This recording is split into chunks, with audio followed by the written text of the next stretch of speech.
Assalamualaikum. Nah, kali ini kita akan membahas soal latihan ASPD IPA untuk paket 1 yang ada di buku yang seperti gambar di samping. Mari dibuka bukunya halaman pertama. Soal nomor 1. Chandra mengukur panjang balok kayu dengan patahan penggaris seperti pada gambar berikut. Hasil pengukuran panjang balok adalah titik-titik. Jika penggaris mengukur tidak dari 0, di sini dari angka 3,0, kemudian yang belakang di sini ada di 9,5, maka hasil pengukuran panjangnya adalah terakhir, yaitu 9,5 dikurangi 3 depan, hasilnya sama dengan 6,5. Jadi jawaban yang tepat adalah 6,5 cm. Ini mudah ya, tinggal bagian belakangnya angkanya berapa dikurangi yang depan berapa dikurangkan, itulah hasil pengukurannya. Soal nomor 2.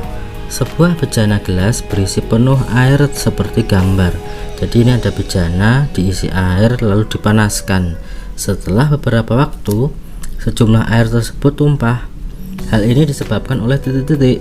Nah, benda yang dipanaskan akan mengalami pemuaian.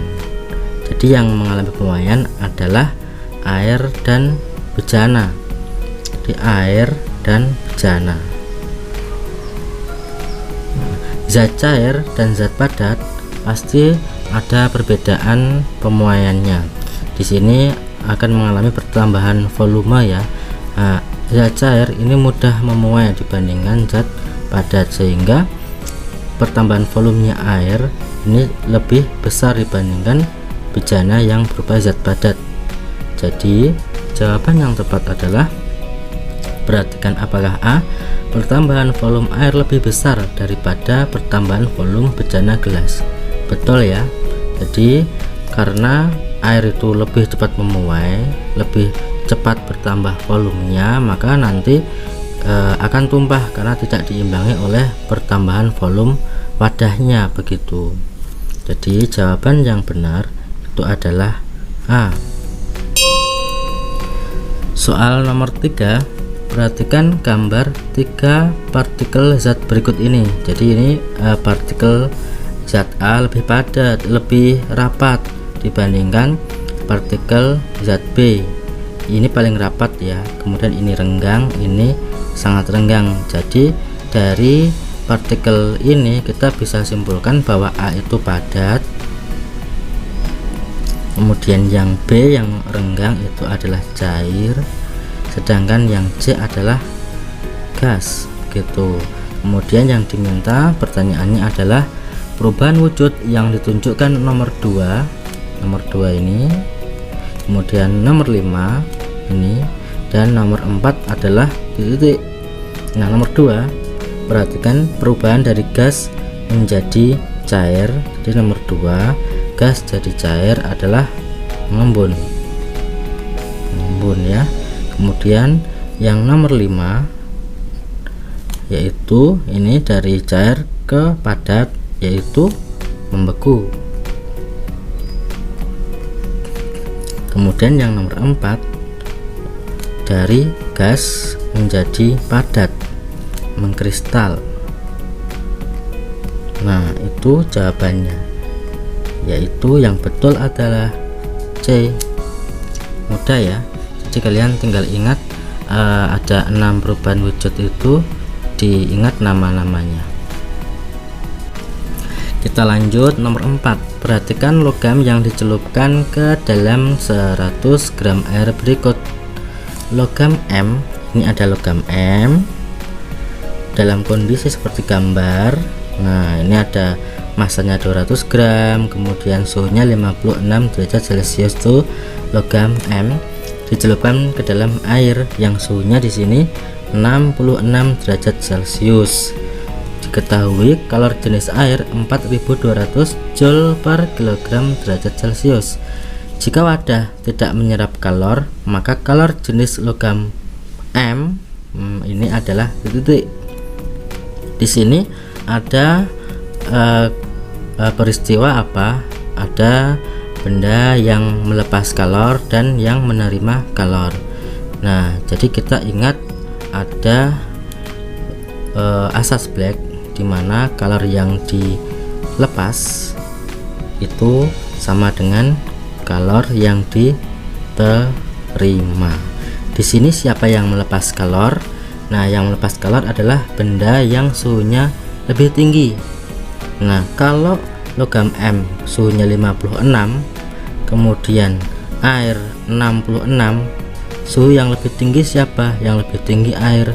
Jadi air melepas. Jadi kita anggap air di sini adalah benda satu ya, benda satu air. Kemudian yang benda dua adalah logam M. Begitu. Air punya massa M1. Massa air berapa? Massa air di sini adalah ini ya, 100 gram air. Ini 100 gram. Kemudian kalor jenis air C1. Di sini ya, kalor jenis airnya 4200. Kita tuliskan di sini 4200 Joule per kilogram derajat Celcius. Kemudian airnya karena melepas akan mengalami penurunan suhu. Nah, air suhunya 66 derajat Celcius karena ada benda yang masuk, kemudian airnya melepas kalor sehingga nanti akan tercapai keseimbangan antara suhu logam dan air menjadi suhu campuran di sini 63. Jadi airnya itu suhunya turun dari 66 jadi 63. Jadi delta T-nya adalah 6 dikurangi 63, jadi 3 derajat Celcius. Kemudian yang benda kedua yaitu logam M, itu yang menerima kalor. Ini logam M nya itu masanya M2 sama dengan ini 200 gram. Kemudian kalor jenisnya yang ditanyakan, kemudian perubahan suhunya.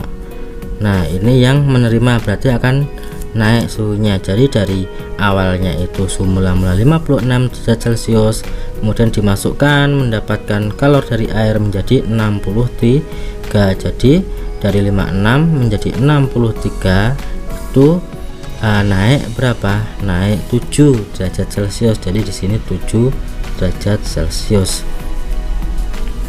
Nah, kita terapkan di rumus asas Black ini, asas Black ya. Jadi Q lepas Q M 1 kali C1 kali delta T1 sama dengan M2 kali C2 kali delta T2. Nah, kita tinggal masukkan aja di sini 100, kemudian C nya 4200, delta T nya 3 sama dengan M2 nya 200, C2 nya ditanyakan, delta T2 nya 7. Kita coret ini ya, nanti kita sederhanakan. Jadi C2 sama dengan ini dibagi ini di 100 dikali 4200 dikali 3 dibagi 200 dikali 7. Nah, ini kita bisa coret-coret nih, sederhanakan.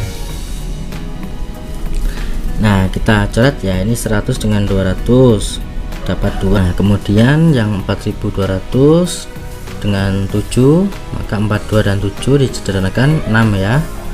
Maka yang atas ini 600 dikali 3 dibagi 2, hasilnya sama dengan 900. Maka jawabannya yang benar adalah 900. Lanjut ke nomor 5. Perhatikan tabel berikut ini. Ada tabel larutan yang diuji menggunakan kertas lakmus biru dan merah, menunjukkan peristiwa perubahan warna seperti ini, dan diukur dengan pH meter, menunjukkan pH nya sekian. Larutan yang memiliki sifat asam dan netral yang benar adalah titik-titik. Asam, basa, dan netral kita tahu ya, kalau asam itu pH nya kurang dari 7. Kalau netral itu tuh 7. Kalau basa itu lebih dari 7 ke atas begitu. Nah, asam itu kurang dari 7.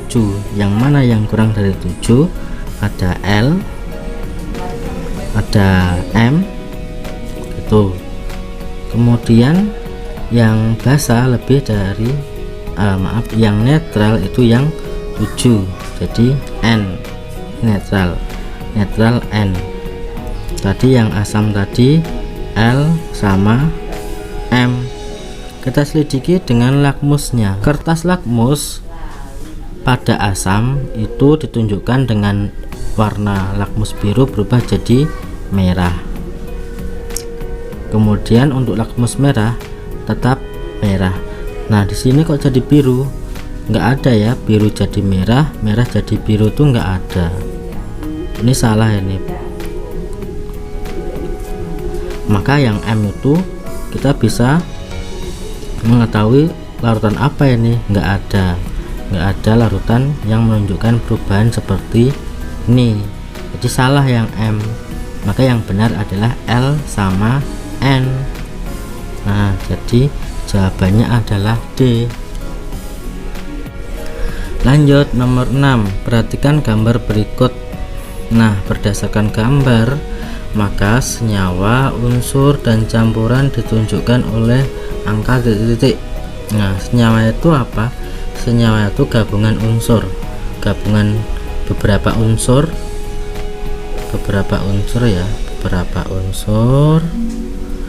melalui reaksi kimia.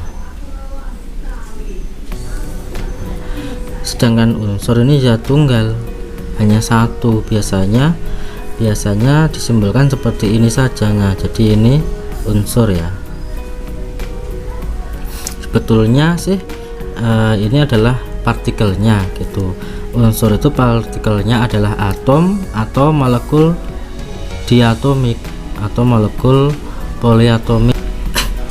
Untuk unsur yang partikelnya itu adalah atom, contohnya adalah atom emas AU, kemudian ada atom kalium K gitu. Jadi hanya satu huruf, jadi ininya hanya cuma satu. Kemudian untuk yang unsur yang atomnya itu berupa poliatomik seperti oksigen O2, maka nanti gambarnya ini ada dua tapi sama begitu. Jadi ininya dua tapi sama.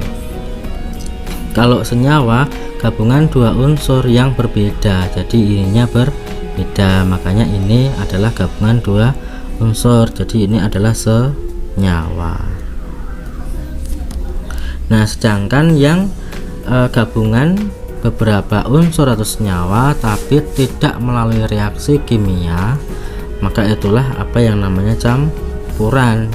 Nah, yang ketiga ini adalah campuran, jadi ini ada beberapa macam zat, entah ini unsur atau senyawa bergabung tanpa melalui reaksi kimia, jadi ini adalah campuran. Nah, sehingga berdasarkan gambar ini yang merupakan senyawa adalah nomor 2, unsur nomor 1, campuran nomor 3. 2, 1, 3. Jawabannya adalah C begitu. Berikutnya soal nomor 7. Hasil rekaman Tinkertimer ini pada suatu percobaan gerak ditunjukkan seperti gambar berikut. Jenis gerak yang dilakukan oleh mobil mainan tersebut adalah titik-titik. Nah, kita analisis. Jadi ini mobil mainan, arah geraknya ke sana, menarik kertas sehingga di jejak-jejaknya Tinkertimer itu membentuk seperti ini. Maka awalnya tuh di mana? Awalnya di sini. Ini awal ketukan di sini. Akhirnya berarti di sana. Maka kita melihatnya itu dari belakang sini menuju ke depan. Nah, yang diminta adalah yang mana ini yang benar nih. Sekarang kita cek dulu yang A, B. Dari A ke B ini awalnya ketukannya itu renggang, kemudian semakin rapat. Artinya apa? Ini awalnya itu jauh-jauh begitu, berarti geraknya itu cepat. geraknya mobil cepat, kemudian lambat, berarti geraknya apa? GLBB diperlambat gitu. Ini AB, GLBB diperlambat, jadi antara A sama B. Kemudian yang BC ini, dari B ke C ini titiknya itu rapatnya itu sama, ini berarti mobil itu bergeraknya konstan, kecepatannya tetap, berarti mengalami gerak lurus beraturan GLB. Nah, jadi jawabannya itu yang A ini. Nah, yang CD sudah jelas ya, dari rapat ke renggang, berarti GLBB dipercepat. Oke, mudah ya mengingatnya, seperti itu. Berikutnya soal nomor 8 tentang energi kinetik.